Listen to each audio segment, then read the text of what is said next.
Previously on The Final Pitch.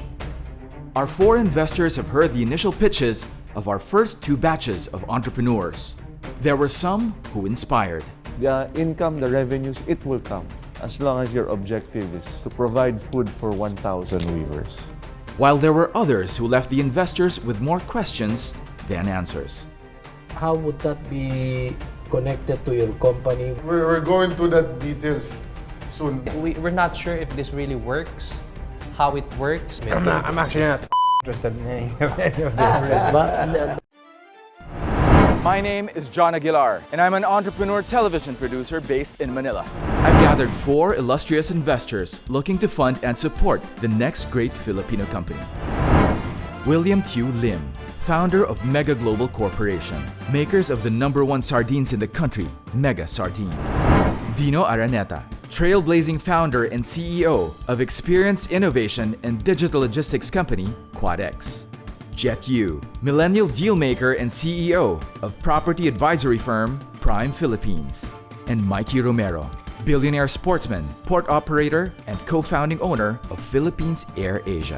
Our goal is to find the best up-and-coming entrepreneurs and help take their businesses to the next level. In the end, they face the investors in a once-in-a-lifetime funding round. Many will try, but only a few will make it to the final pitch. It's the third and last day of the initial pitch, where the investors will hear out the last remaining pitches before deciding who they will choose as their picks for the final pitch. First to deliver his initial pitch is a mechanical engineer who wants to take the investors on a ride with his original Filipino design. Hi, my name is Carl Mamawal. I'm co-founder of Nifty Bicycles. My team and I have been developing patent-pending bicycle technology in the past 4 years. I'm here today seeking 8 million for 10% of our company. Europeans are actually leading the lifestyle around this kind of technology, and they have been leading in the past couple of decades already. The key difference of our bike with other folding bikes is, as a bike, it's very long, very comfortable. Unlike other folding bikes, they're very twitchy and unstable. And then when you fold it, it's actually very easy to move around because you push it like a cart. I'll show you how it folds and unfolds. So the first step is to have the pedal like this. The next is to just lift it. There's a lever at the rear. And then once you lift it, it actually has a lock, so it doesn't move around. So very important for when you're folding it. And then this one goes down. And then this one is the last step. So when it's folded, it stands on its own. So you can do this in less than 10 seconds once you get the hang of it. I guess I'll... Can I ride it around? Yeah. While they ask? Yeah. Walang lisensya yan, ha? Wag mong pa-drive yan. So for the case, so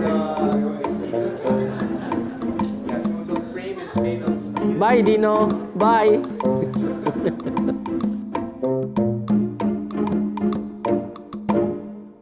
I also really believe that the future's gotta be an electric. Actually, sir, we've done an electric version of this already. Is that adaptable? Yes. So this design can have the batteries here at the back, the motors in the front. So it doesn't affect the fold or anything like that. In first world countries, even in China, biking is a regular part of their lives. Is it good for beginners? Yes. Try. Hindi ako nagbabike ng 4-wheel ako magbike. Pwede tayo maglagay ng training wheels, pare. Wala akong insurance, ha?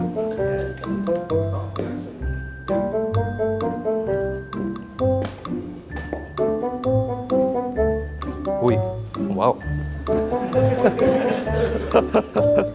Yeah, but it's nice, it's comfortable, kahit for beginner.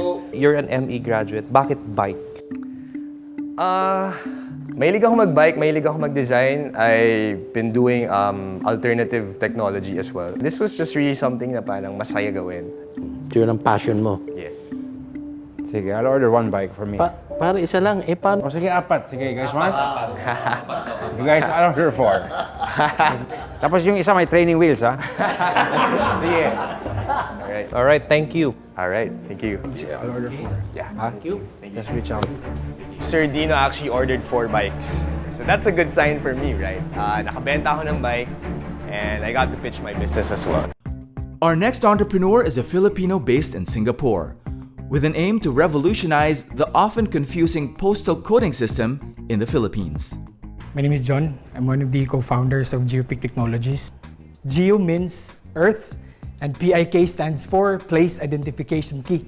So basically, we convert long string of word addresses into a single exact customizable code with our tagline, your location, anywhere, any place, anytime. Yes, we are seeking for 20 million pesos in early stage financing for 20% equity. According to the 2017 data, there is about 27.16 logistics cost per sales in the country. And part of that is attributed to the improper location addresses and delivery to the wrong addresses. Our business model is very straightforward in a sense that we are just going to provide a monthly subscription-based data plan for the businesses themselves. It's like a 1 peso per GP code access. We have been doing this for over a year now, and we believe this is gonna be big. Lives are gonna be changed. Investors, are you willing to ride with us? Thank you. I recognize the problem here in the Philippines when it comes to locations, specific addresses. But I want to ask you, how much time have you devoted in this business? Is this a full-time work for you now or part-time? No. All of us, sir, 11 of us, right now are doing this part-time. So it's more of a B2B. E-commerce to e-commerce type of business. Yan yung concept mo. Yeah. Our target market is the e-commerce and the logistics companies and like that. So you have to also find out yung value proposition mo or what other products can you serve, no? Well, I think it all points down to how much database are we having right now. So, Guru, that's the point. Actually, that's not our business. That's your business. So you have to tell us, itong nagagawa nitong app na to, this much database. Okay. The truth is, I'm actually building the same thing. Oh. But I want to see what model you have actually. Because I mean, there's a lot of this going around in Singapore. I mean, I'm sure you've heard of what 3 words, and I want to see your model. But sir, I'm just gonna be taking this opportunity to really validate the idea. No, it's really an honor to be here. For the logistics, sir, I've been reading your profile. You've been with LBC a long time. So how do you find this solution? So we're actually tagging the same thing, but because we have the volume to actually do it. That's why I wanted to know what model you're trying to. It seems like it needs a little more work. It seems like you'll need a good partner, if ever. Thank you. Okay, thank you. All right, thanks. Good luck to you. I'm just actually playing poker here. Pero nga, sinasabi mo, meron. Definitely is doing, but I wanted him to know that I like it. Up next on the final pitch. We are asking for 35 million pesos, offered in form of a simple agreement for future equity. If you were in our case, would you agree on that? Pero Mikey, safe ba ganyan? Wala kang pinaghahawa. Kung wala nag-invest sa future, wala na.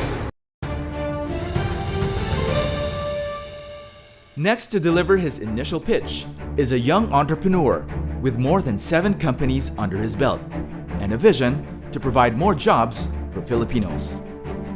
I'm here to present to you MyCareer. With MyCareer, we envision to create 1 million jobs over the next couple of years by 2022. The problem that we see here is the fact that access to labor is hard.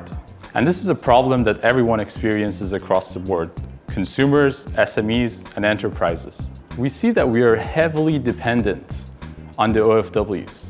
We are heavily dependent on the BPO industry that doesn't seem to have a very good future here, at least in the Philippines. So how come that this is happening to us right now? The solution that we are proposing is simple. It's an on-demand tech platform that enables real-time access to the labor market. We want to enable that for consumers and for enterprises. Through our app, you will be able to request, you will be able to match instantly, and chat with any type of labor that you match, and you will be able to connect in real time to people out there who are willing to do the task for you. For us to enable the next stage, we are asking for 35 million pesos, offered in form of a simple agreement for future equity. MyCareer, your helping hand on demand. Thank you. Kuya, thank you very much.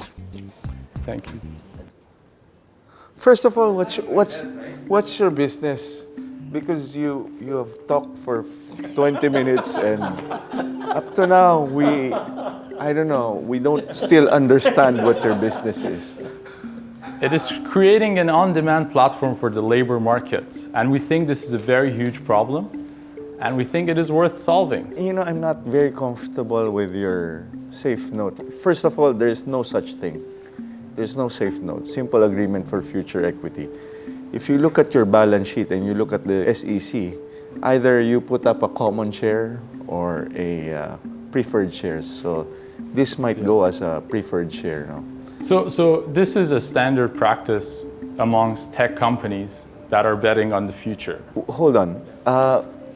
This is a standard, but what kind of what is this? Because I've built a lot of companies, and in terms of jobs, I've given probably 10,000 jobs already, but this is the first time that a simple agreement for future equity. I believe it's the first time that you see a solution like that as well, so we are doing a lot of firsts. I've also invested in a lot of companies in the Philippines. What I'm saying is just, if you're putting up a structure, especially a financial structure, then we're talking of something very legal in this country. I mean, just to make this very clear, this is legal. Actually, the safe note was an innovation by Y Combinator, the biggest accelerator in the world. In your P&L, in your financial statements, will this be applicable to a GAAP type of accounting principles? So here's what happens. The simple agreement for future equity allows the investment by the investors. They get a discount on the next equity round. So when an equity round happens, the people who invested through this safe note will get a discount over everyone else. So this is nothing legal because it's just an understanding between you and your potential angel investor. But in terms of your financial statements, this is just a memorandum of agreement, right? Yeah, probably.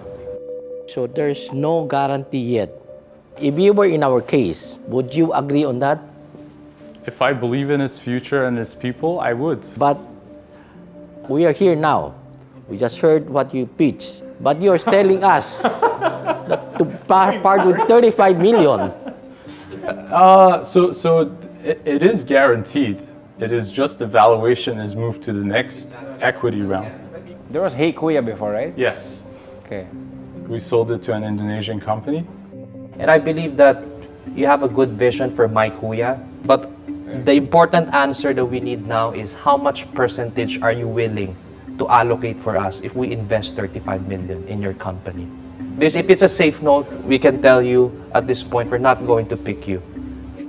Our offer here is a 20% discount on our next equity round. And our next equity round could be at any valuation. This is not for me. Not because of the safe note or anything. I mean, I understand those. I'm not into it. Into it. Shahab, right? Shahab, thanks. Yeah, thank you so much. Thank you.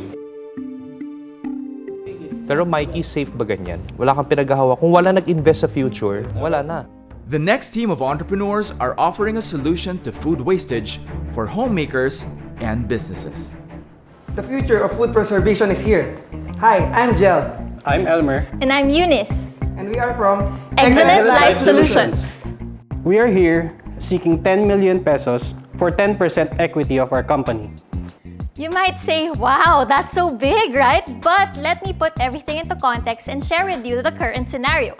Food wastage is a real problem. Here in the Philippines, each Filipino wastes about 3 kilos of rice per year, and that's tantamount to 8 billion per year of loss. How do we prevent food wastage while allowing us to stock up on what you need? The answer? It's the portable vacuum sealers, because it's the future of food preservation. It can preserve your food up to 5 times longer. We also supply the bags. These are BPA-free, biodegradable, and certified food grade. Kayo may invention ito? No, sir. This product came from our manufacturer in China. So you're just distributing this? Yeah, we're the distributor. Exclusive kayo. Yes, sir. We are the general agent here. We are in full control of the business development. How long is your exclusivity?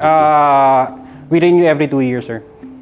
We're gonna show you how the vacuum sealer works. Kanina ko pa hinintay eh. It's very easy to use, sir. You just place the food inside the vacuum bags, place them out, and lock, and then upon choosing the right mode, you can just press vacuum and seal. Wait for the indicator light. It sucks the air out.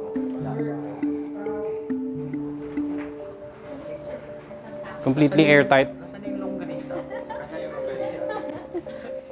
You know, I like your spirit. You bring a lot of passion in what you do. I guess my only concern is that you only have 2 years renewable exclusivity for this product. So what will happen? What's your plan in case after 2 years that China guy would suddenly come in and would not renew your exclusivity?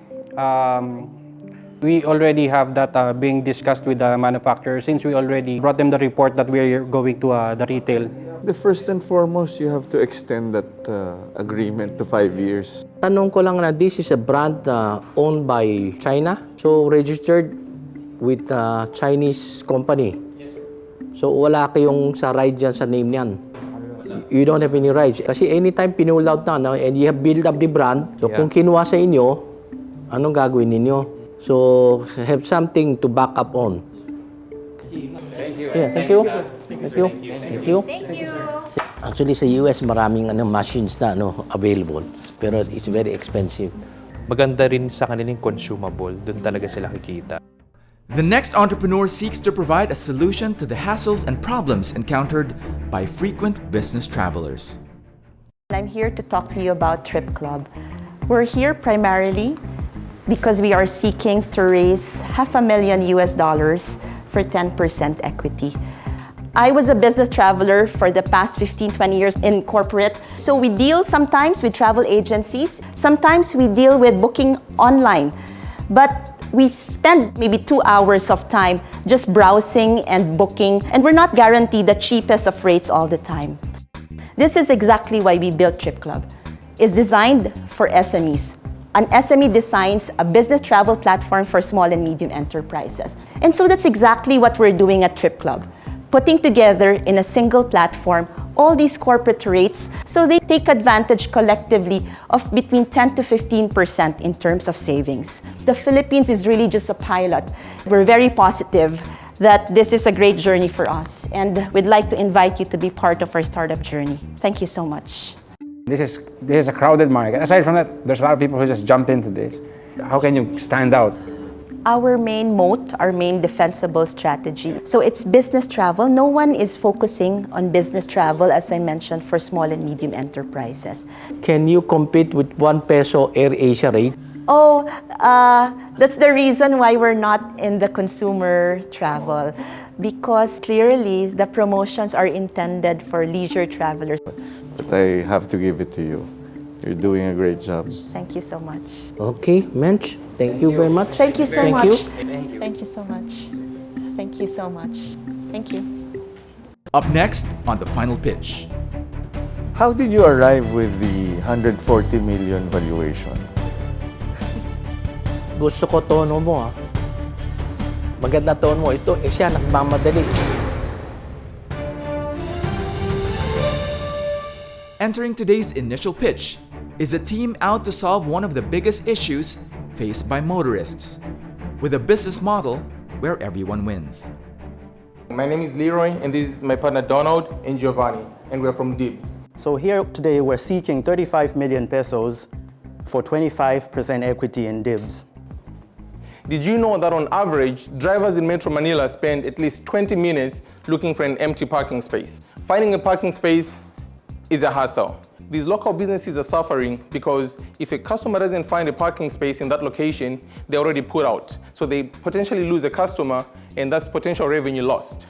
What we've gone out to do is we've developed a mobile application that allows drivers to search, reserve, and be guaranteed a parking space. Drivers can also opt in for mobile valet parking. Our service model is pay-per-use, whereby we charge a convenience fee of 30%. Thank you very much for your time. Thank you. How are you guys? We're doing great, Jet. How are you? Been a long time. Yeah. Been a long time. Wasn't expecting you here, huh? Secret. So I know you've reached out to all of us then. How much are you acquiring daily? How much revenue are we doing daily? Acquiring, how much new users are you getting? every day or every week? Every week we do close to 1,000. No, sorry, every month. What do you project this year? How much will you be earning? 3 million, yeah. 3 million. Yes. First of all, you have a very catchy name. Thank you very Dibs much. is magnificent. But is this a application already? It's a mobile application, yes. And we're also developing a web platform. And your application is already... It's already in use in the market, running. yes. Yes. How did you arrive with the 140 million valuation of your company? Is it from the air or? No, that's not from the. That's actually from the previous funding that we had. So far, we've been able to raise almost 20 million pesos in the company. Yes. So somebody put 20 million, and they valued you at 140. And what's their basis for valuing you at 140? Potential Fools, revenue pare. and the market value. Friends, family, or fools? No, I'm just kidding. You know, guys, we need a lot more of these kinds of ideas, a lot of these applications in this country. Fantastic. But you know, apps like this in the other countries, that's how they value these things. The last entrepreneurs to make their initial pitch hail from Cebu, with a game-changing business proposition for the gaming industry. Hello, my name is Bu Justin and my business partner, Roldan. Our company, Maharlika Player, is an online marketplace for gamers. We are seeking 10 million pesos and With a 12% equity. 12% equity. What we do in Deliberations, we play online games in behalf of our clients for a fee. Binabayaran po kami para maglaro ng online games. Ano bang pinagkaiba ng Deliberations at Maharlika Player? Deliberations is a company that provides machineries and trainings to freelancers, does research and development for new products and services, and advertise on Maharlika Player. It earns through service fee. Maharlika Player is currently in seed development stage. It is an online marketplace for gamers. Be a one-stop shop for complete listing of online gaming products and services. Sunod po is yung competitors. First on list is the Player Auctions. Been in the service for almost 20 years and it is from China. Now, may ganito na palang mga platforms. May business pala kagaya ng Deliberations. Bakit hindi alam ng karamihan? Marahil, hindi nila accessible or hindi nila alam at hirap sila sa payment channels. Kaya kailangan natin ipasok si Maharlika Player. We will make Maharlika Player easy and accessible to our locals while being strict on verification process. Sige, relax lang. Hindi tayo nagmamadali. Okay lang. Okay,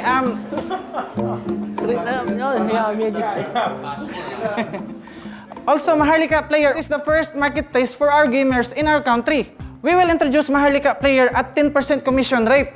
This is to That is 2% or 5% better than other competitors.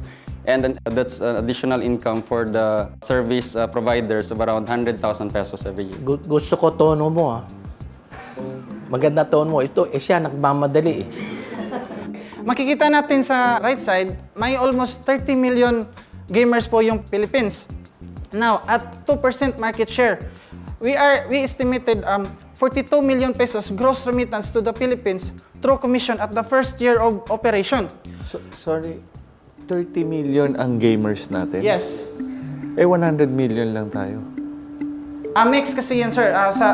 May PC gamers, mobile gamers, at saka console gamers. In the Philippines, we are only generating around 18.3 billion over total global revenue.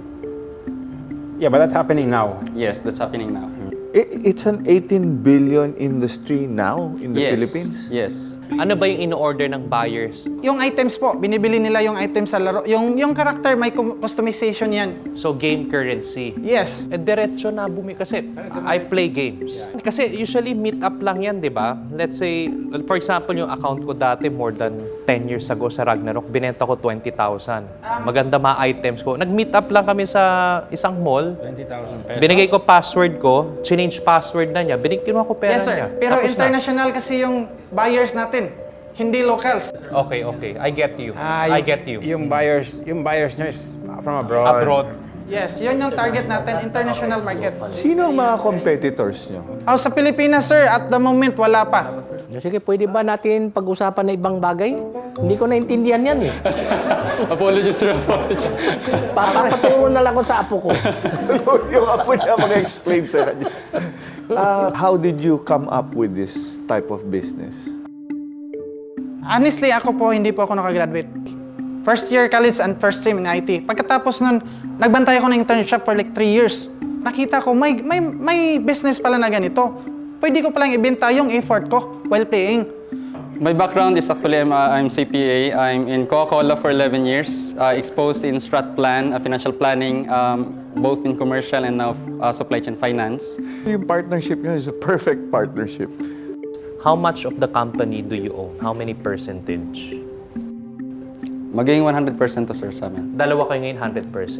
Kayo na yan. Bali, actually tatlo Basta kami. lahat sa inyo, wala pa kayong nabenta sa iba. Wala pa. Sige, I'll leave it there. William? Sa akin na? Yes, last Sa question akin, ninyo. request Yes. lang. Since sinasabi mo kailangan sustain at kailangan may bagong maglalaro, pwede ba pakicheck mo kung nandun apo ko, Lance Chan? Nandun, tingnan ko nga kung nandun ba. Pwede ba yun? Sige. Okay, maraming salamat.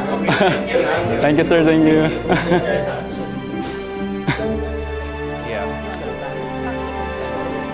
In Asia, I think Korea has the most number of gamers. Pero paano mo itatrack to? Yun ang gagawa natin ng system na para matrack natin. But that's where the Z-level, kaya may Z-leveling. They already have that traction eh. This is medyo pambata na gaming. This is good for the children, bad for the parents. Next time on The Final Pitch, it's time for the investor judges and their investor teams to deliberate the fate of the entrepreneurs. Hello, entrepreneurs. Welcome to the eliminations. The entrepreneurs receive their first dose of mentorship sessions. At the end of the day, we're talking about money, we're talking about execution. To take care of business is to take care of your people.